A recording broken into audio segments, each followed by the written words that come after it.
Children getting loaded onto buses in Arizona and Texas. That's as much as the public has been able to see of the possible reunifications of young children with their parents.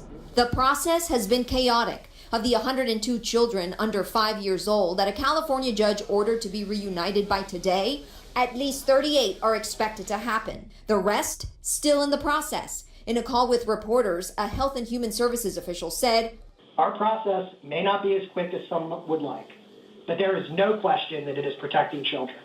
The reason? Government officials are checking parents' backgrounds, claiming if they don't, then we would be putting them in the care of a rapist, a kidnapper, a child abuser, and someone who is charged with murder in their own nation. But for mothers like Cindy Madrid who are still separated, the nightmare continues. Estoy muy desesperada que quiero verlo.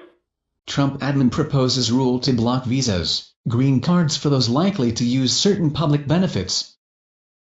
The Trump administration on Saturday revealed its plan to make it harder for immigrants to come to or stay in the United States if they or their family may use certain public benefits. The proposed rule announced by the Department of Homeland Security could make immigrants seeking to enter the United States ineligible for visas or green cards if they are deemed likely to receive certain public benefits once they come to the country. Immigrants could also be denied a change in legal status once in the U.S. if they received or are likely in the future to use public benefits, such as public housing and food stamps equivalent to a certain monetary threshold. The rule is a vast expansion of existing interpretations of what is considered a public charge, or someone dependent or likely to become dependent on government. The public charge concept has a long history in immigration law, DHS noted, though the proposal would be a much broader take on it. If the rule survives widely expected legal changes, it could mark a sea change that allows far more immigrants to be rejected from the U.S. or force them to choose to forgo benefits that they or family members would otherwise be eligible to receive.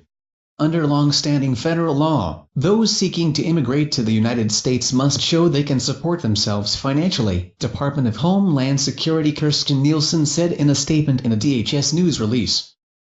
Outlining the proposal, this proposed rule will implement a law passed by Congress intended to promote immigrant self-sufficiency and protect finite resources by ensuring that they are not likely to become burdens on American taxpayers, Nielsen said. Immigration activists claimed the rule would hurt the country in the long run. Today's announcement by the Trump administration is a backdoor, an administrative entrant to substantially reduce legal immigration that, if implemented, will hurt our entire country, said FWDS President Todd Schalt. This policy will cost the United States in the long run by limiting the contributions of hardworking immigrants who could become legal residents, and no one is better off because of it. The proposed changes would create a subjective criteria and over the bureaucratic process when making a public charge determination. It is another underhanded attempt to force cuts to legal immigration, ultimately hurting our communities and country.